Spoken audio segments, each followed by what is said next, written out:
Thank you very much. We are here at the current hospital to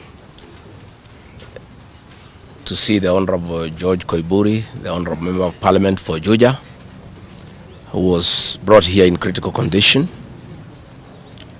Last Friday, the Honorable George Koimburi had a function in his constituency in a place called Gachagua, and he had a serious engagement with his constituents. In fact, had the opportunity to address those people through the phone. And after he left the ceremony, he was accosted by officers from the DCI who chased him, and he was able to escape using a motorbike with the help of the local constituents. His vehicle was impounded and his driver was arrested. That vehicle is still in the hands of the DCI. And on Sunday, when he was in church, immediately after the service, 2 undercover agents of a killer squad that has been put in place to deal with elected leaders who are not supportive of William Ruto abducted him in full glare of the church members, and in the process almost harmed his wife. It is not known where he was taken to, but after a serious search early this morning, he was found in a coffee plantation in Kebichoi, that is in the Githunguri constituency, badly beaten and in very serious condition. He was taken to a hospital for first aid and later brought here where he was admitted. And I've just seen him and I've talked to the doctors, and they have confirmed that the Honorable George Koimburi was tortured by professionals. He has serious soft tissue injuries. This is torture normally done by professionals. He has lost his voice, and the doctors are working round the clock to restore his vocal cords. And the Honorable Koimburi has been able to communicate through writing, because he is not able to speak, that some chemical was administered through inhalation. And the doctors have told us that preliminary investigations confirm that that chemical has interfered with his vocal cords. The doctors have assured us they are doing everything within their power to make sure that he is out of danger. They have taken blood and urine samples to private laboratories, different ones, so that they can establish what could have happened in matters poisoning. You remember last weekend I said that a special squad had been set aside and now we have confirmation that President William Ruto, CS for Interior Kipchumba Murkomen, and the Deputy Inspector General, Mr. Eliud Langat, all from the Kalenjin community, have put up a squad to deal with leaders who are opposed to this regime. The Honorable Kipchumba Murkomen has sent a message to us through common friends that his appointment to the Ministry of Interior is to make sure that William Ruto is re-elected as president, and to deal with anybody who can stop that objective.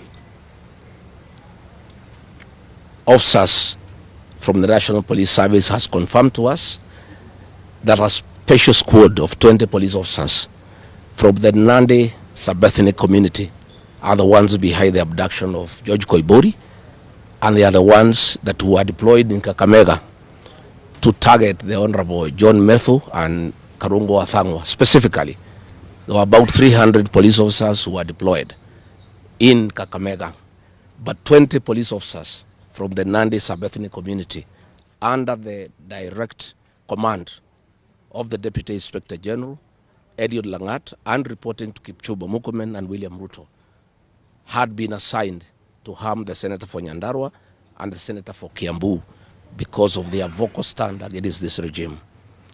Let me say that I want to appeal to the international community to rescue this country. William Ruto has become a very vengeful dictator, and his activities are similar to the one by Dr. Dada and Mobutu Sese Seko. And the level of impunity in this country, if the international community does not come through for the people of Kenya, we are going to have not just killings, but maiming of elected leaders. What has happened to the Honorable Koimburi is a very deliberate attempt by William Ruto, Kipchumba Murkomen, and Langat to scare leaders who speak out. It is meant to scare them. It is meant to sell them fear so that they can stop agitating for the liberation of this great republic. And I want to say that William Ruto must know it is these leaders, it is not these leaders who are against his rule. It is the people of Kenya. These leaders are simply articulating what the people of Kenya are saying. And even if he targets these leaders to kill them, to maim them, he cannot do the same to each and every Kenyan. And I want to tell him to stop spreading the narrative that the rebellion against him is coming from the people of Mount Kenya region. This rebellion is across the country, from Western Kenya, Coast Province, Northeastern, Nyanza, including his native North Rift and South Rift.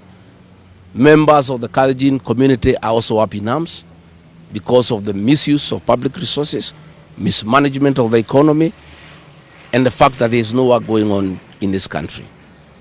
So let me appeal to the international community to take a great interest in what is happening in Kenya.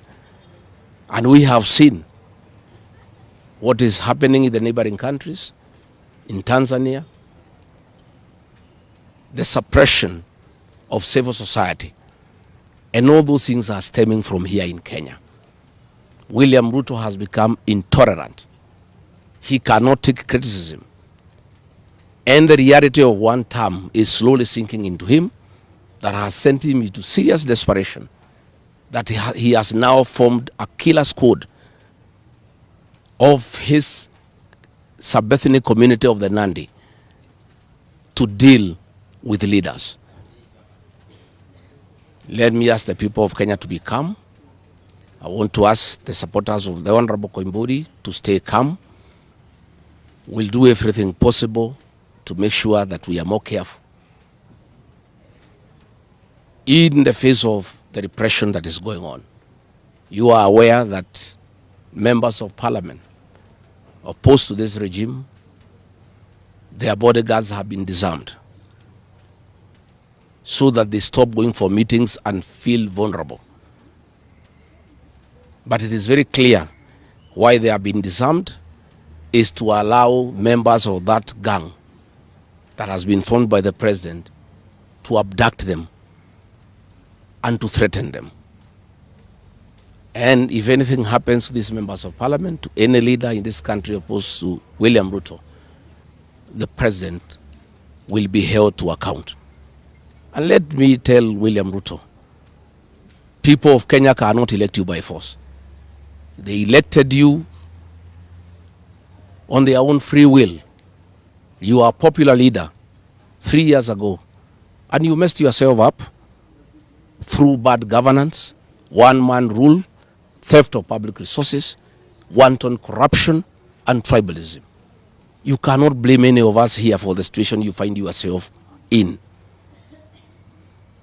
The one-term movement is unstoppable, and there is nothing the president can do. He can kill these leaders, he can abduct them, he can torture them, but he cannot do that to all the people of Kenya. So I want to urge members of parliament and senators and others not to give up.